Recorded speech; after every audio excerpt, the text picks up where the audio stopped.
Over these last days, the question's been asked, that same question again. What's the difference between a charm, an amulet, and a talisman? With emphasis on what's the true meaning of what a talisman is. And let's see if our endeavors to answer this question can take us deeper into the real meaning of why we've embarked on this inquiry. And there are several stories. The first story has already been told, but was never completed to enable a question to be asked. But let's see if we complete that story and add to it another to see where it leads us. And the first story is about that young man who had a deeply spiritual bent, and he began to have a dream. And in that dream, he was asked to go and visit a certain spiritual master. So he spoke to his father about this, asking his father to enable him, to take him, to make this visit. Now, his father was a very pious man and tried to deter him because this master was of a different faith to their own. But it was noticed that his son began to become quite pale. The dream recurred again and again, and again and again. The young man begged his father to allow him to embark on this quest to visit this master.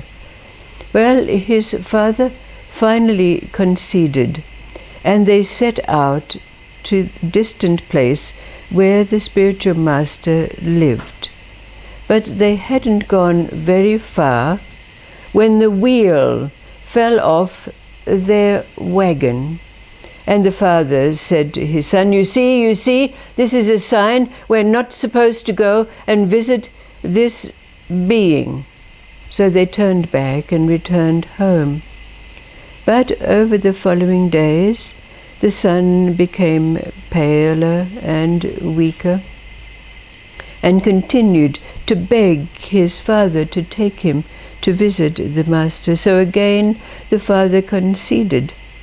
But again, they had not traveled very far when a great storm came up, and they came to a river that was raging, that they were not able to cross because the river had come up so high. And again the father said, you see, this is a sign we're not supposed to go and visit this being. So they turned back once again. But the dream continued for the son, and he continued to beg his father, and he continued to become weaker and paler, almost taking to his bed. So again the father conceded, and they set out on their journey to the abode of this spiritual master. Well, they finally came to the outskirts of the place in which the master lived, but it was late at night, so they decided to stay in an inn that was there on the side of the road.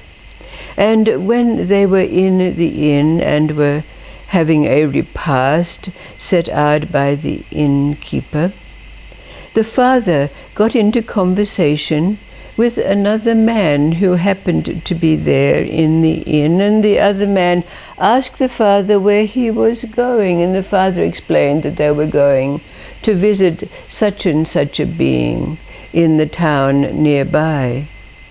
And this being said, oh, don't go to him. He's a fraud. He's known to do magic tricks and cast spells. No, don't go to him. He's a charlatan. So immediately the father said to his son, I've been told that this man is a fraud and a charlatan. Let's turn back. We are not going to visit him. So they returned to their home, and not long after, the son took to his bed and passed away. Now, not long after, the father began to have a dream that his son visited him, begging him to complete the journey to visit the spiritual master. Now, this time, the father, in his grief, did not doubt that the dream that he had had was indeed his son coming to tell him what he must do. So he set out on the journey himself to visit the master. But again he arrived on the outskirts of the town late at night, and so took up a residence in the same inn. And there was the same man who had gotten into conversation with him. This man was smirking and grinning, and he revealed to the father, "I am the devil, and I did not want your son to complete his quest." The father began to sob. But he completed his journey, and in coming to the abode of the spiritual master, when he crossed the threshold, there was the spiritual master sitting with tears pouring from his eyes. And he said, "If your son had arrived at his destination, a well would have opened up from which all those who had a readiness for a change of their consciousness could come and drink." Both the master and the father wept sad and bitter tears. And the second story is of a young and beautiful girl by the name of Jada, who was born into a life of poverty. She lived on the outskirts of the town in a ramshackle hut, scrounging a living in whatever way she could.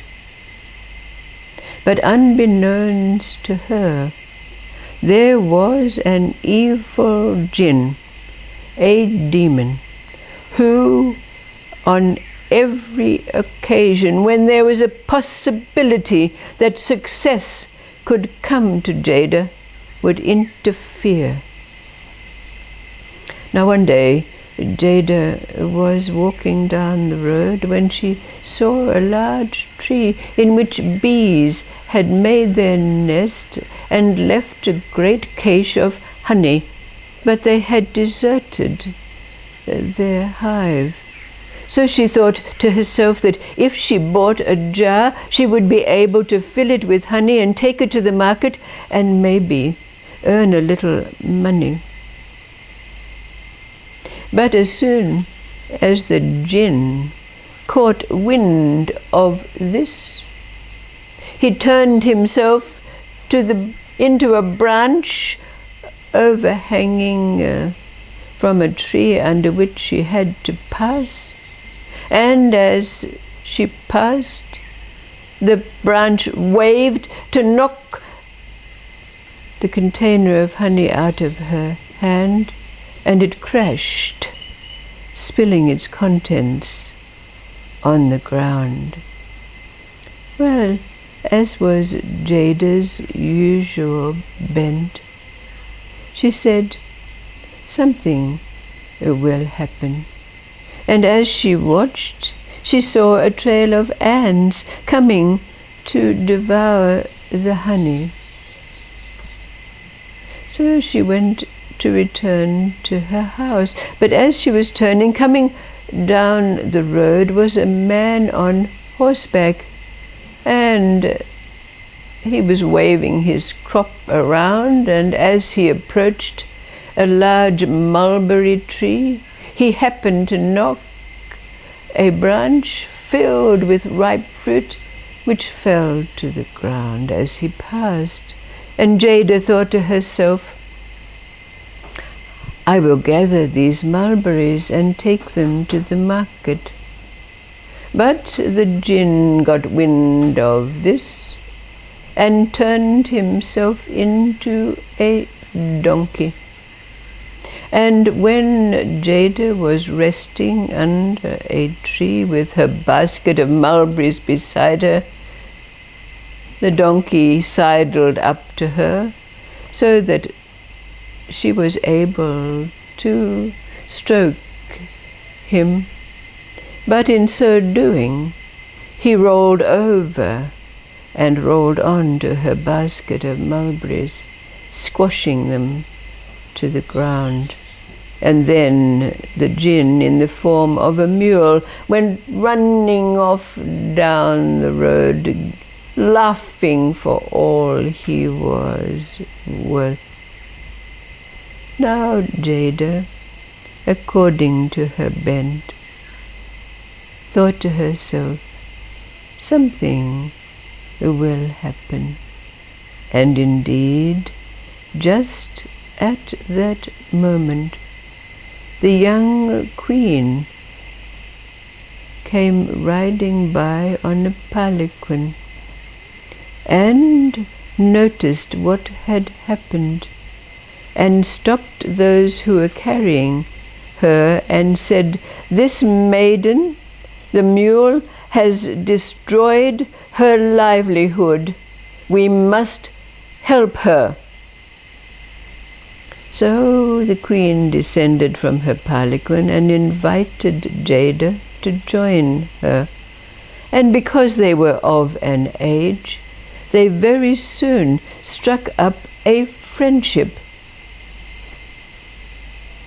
The queen provided Jada with a little house, and with that Jada was able to become a merchant of sorts and began a successful life. But the jinn had wind of this also and plotted a way in which he could destroy her prosperity. And so one night, knowing that Jada kept her supplies in a little shack nearby, he set fire, and all the contents of the shack, as well as Jada's house, almost in an instant went up in flames. Jada stood by as the flames destroyed her house and her little cache, her little warehouse, and again had the thought, something will happen. As she was standing and the flames abated, she noticed a trail of large ants carrying grains of rice and oats and wheat that had been stashed in her cache away to a safe place. And as she was watching the trail, she noticed that there was a large stone blocking their path. So with an effort, she removed the stone. From beneath the stone a spring emerged, becoming a well.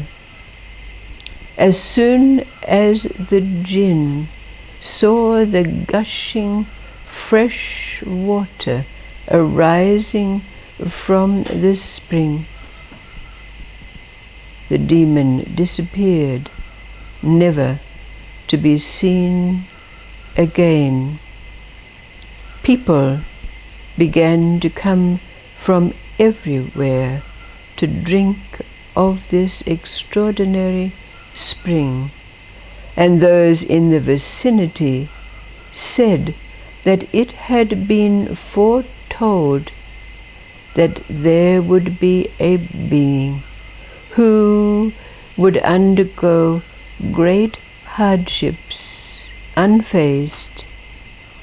There would be a fire, after which a spring would arise, from which all those who were ready could come and drink.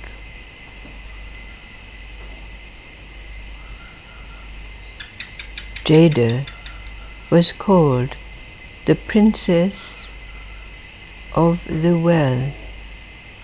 She is there still, as is the well.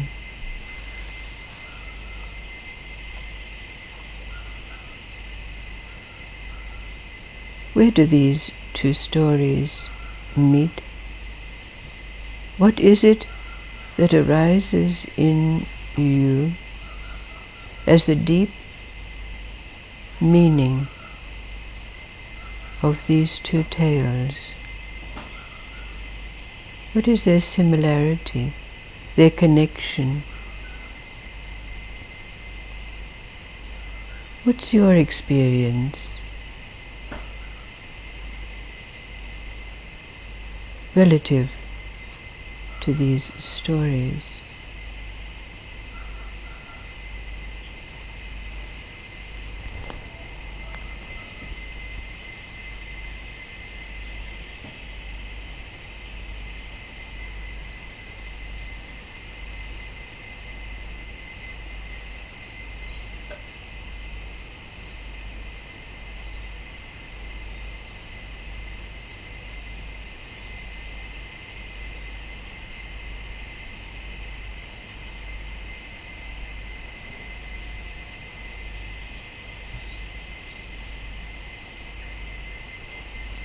Where do they relate to our endeavor to answer the question, what is the true meaning of a talisman? What's the difference between a charm, an amulet, and this talisman?